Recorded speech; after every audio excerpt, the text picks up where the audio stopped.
오늘 오전부터 장이 다시 오르고 있습니다. 코스피가 1.6% 상승으로 마감했거든요. 나스닥 선물도 0.6%. 굉장히 좋은 시그널이 나오고 있어요. 그렇게 된 이유가 시장에서 우려하는 것을 지우는 몇 가지 좋은 소식들이 있었어요. 먼저 캐나다 금리 인상 중단 소식입니다. 캐나다가 금리 인상 중단을 명시했다라는 것은 미국에 굉장히 큰 영향을 주는 거죠.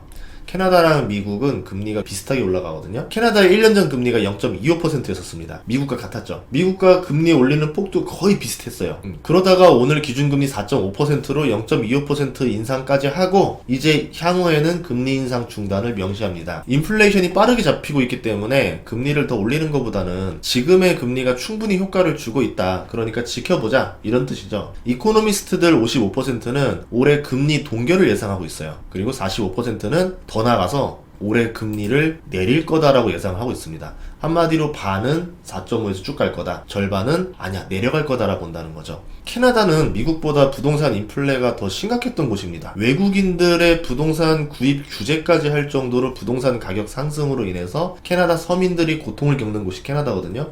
저도 예전에 캐나다 갔었다가 집값 알아보고 나서 고개를 절레절레 저었었어요. 주차장이 하나 있을까 말까 하는 2층 목조주택인데 100억 달러더라고요. 2018년에. 그래서 안녕히 계세요 하고 돌아왔었는데 코로나 이후에 또 유동성 버블이 벌어지면서 캐나다 가격이 엄청나게 올랐거든요. 그래서 정말 심각했던 상황이었었습니다. 작년 7월에는 미국도 못했었던 기준금리 1% 인상을 하면서 시장에 공포를 줬던 곳이 캐나다였거든요. 그러면 2월 1일에 미국도 기준금리를 4.75%까지 올리고 나서 많은 고민에 빠지게 될 거예요. 최근 증시를 올린 것 중에 하나가 기준금리 동결을 기대하는 확률이 증가하고 있다는 건데 2월 금리 동결 가능성을 보는 확률이 저번 주에 32%였었습니다. 근데 지금 보다시피 43%까지 올라갔죠. 3월 달에는 0.25%를 올려서 5%가 될 거라고 보는 확률이 제일 높아요. 이게 정론이에요. 그 다음에 5.0에서 쭉 가고 멈출 거다 라고 보는데 캐나다는 이제 동결을 했고 인플레 관련 경기 지표들이 다시 나오게 되면은 이 확률도 알 수 없게 되는 거죠. 4.75에서 금리 동결을 할 것이다 라고 보는 확률도 33%나 나옵니다. 그리고 캐나다 금리 동결 시사 뉴스가 나오자마자 월가도 이에 호응하는 발언을 합니다. 스타트를 끄는 게 이제 골드만삭스인데요. 경기 침체 확률을 35% 정도로 본다. 한마디로 경기 침체가 없을 확률을 셋 중에 둘로 본다라는 겁니다. 내년 미국 대선까지 경제 성장을 할 것이다. CPI는 내년에 2%대로 하락할 것이다 라고 본다라는 뉴스였었거든요.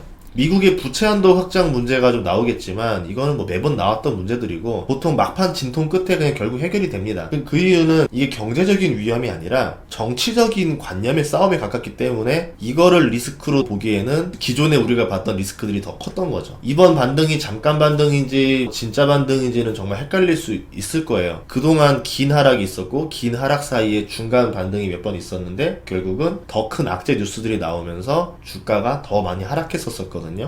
코로나 이전까지만 하더라도 과거에는 직구랑 슬라이더가 잘 구분되는 경제 지표들이었다라고 하면은 이제는 이게 직구인지 슬라이더인지 헷갈리는 복합적인 형태의 경제 지표들이 날라옵니다. 거의 커터처럼 날라와요. 다만 저번이랑 달라진 게 뭐냐면 CPI는 상당 기간 지속적으로 하락하고 있다라는 점, 거의 6개월 동안 하락했죠. 그리고 금리 인상을 멈추는 중앙은행이 등장했다라는 점, 경기 침체 우려가 있고 기업 실적도 영향을 주고 있긴 하지만 중국의 리오프닝 영향으로 침체가 가볍게 지나갈 수도 있다는 점. 침체가 가볍다, 깊다는 증시에 많은 차이를 줄 거예요. 그리고 내년에 2024년은 경기가 회복될 것이라고 대부분 보고 있다는 점이죠. 그 24년에 경기가 회복될 거니까 당연히 주가도 오를 건데 24년에 오를 거냐? 23년에 먼저 오를 거냐 이 차이인 거고, 경기 침체가 깊다라고 하면은 그걸 지난 다음에 투자하는 게 더 현명할 거고, 경기 침체가 얕다라고 하면은 그냥 무시하고 투자하는 게 더 현명한 투자가 될 겁니다. 결국은 지금 대부분의 투자자들이 언제 살 것이냐 타이밍을 재고 있어요. 먼저 도루를 할 거냐, 안타 쳤을 때 뛸 거냐, 공이 확실히 떨어지는 걸 보고 나서 뛸 거냐,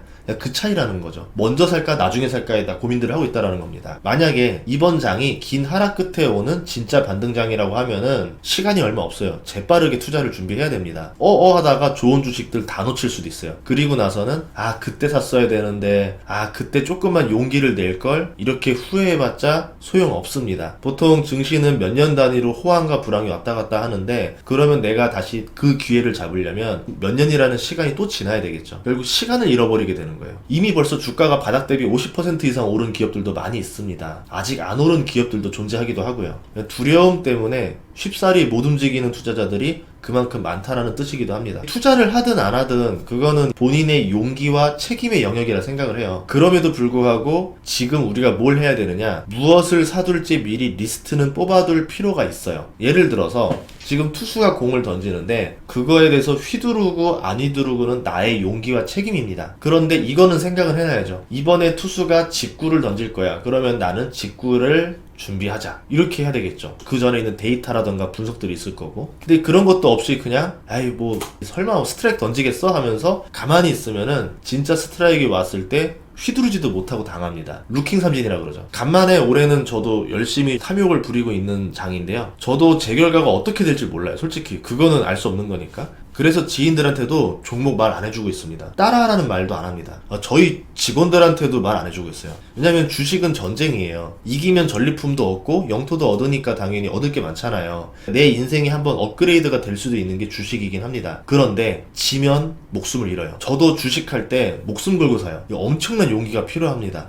기업을 혼자 공부하고 분석해서 얻는 믿음이 저는 그 용기의 기반이에요. 내가 맞을 거다라는 생각으로 들어가는 거예요. 물론 틀렸을 때는 그 책임을 고스란히 떠안아야 되겠죠. 고스란히 얻는 책임의 고통은 얼마나 이게 무거운 건지 알기 때문에 지인들한테 이거 사세요 저거 사세요로 쉽게 말을 못합니다. 그런데 확실히 말할 수 있는 거는 지금은 기업을 재빨리 분석을 해야 될 때라는 거예요. 최대한 내가 생각했을 때 유망하다 싶은 업종들에 대해서는 공부를 반드시 하셔야 돼요. 내가 시간에 여유가 있다라고 하면은 기업 리포트라던가 산업 동향이라던가 정책의 변화라던가 국제 정세라던가 이런 것들에 대해서 공부를 꼭 하셔야 됩니다. 저도 새해부터 강의 자료 준비하고 요새 뭐 온라인 강의 제작하고 이런다고 해서 바빠가지고 뭐 영상 많이 못 찍었었는데 이제는 재빠르게 분석을 많이 해야 될 때이기 때문에 앞으로 영상도 최대한 자주 올리도록 하겠습니다. 그러니까 많이 사랑해주세요. 구독과 좋아요, 알림 설정도 꼭 부탁드리겠습니다. 고맙습니다.